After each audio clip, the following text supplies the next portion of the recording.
our 52-inch 2-compartment sink with faucet. First off, the overall dimensions. From left to right, we have at least 52¼ inches, a depth of 22 inches, overall height, 43 inches tall with legs, and height minus the splash, we have at least 36 inches tall. 2 compartments, with each compartment measuring 14 inches in length,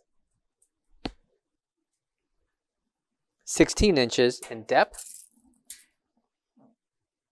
and about 10¾ inches in height.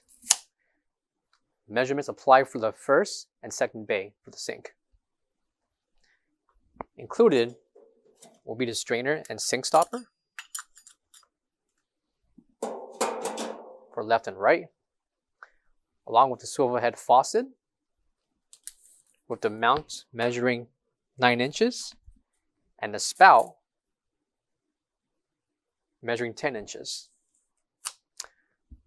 Left and right drain boards, with each drain board measuring 10 inches in length by 18 inches in depth. Measurements apply for the left and right drain board. And coming to the top left corner will be the NSF certification sticker. For all questions, give us a call or visit our website coolerdepotUSA.com for more information on this product. Thank you.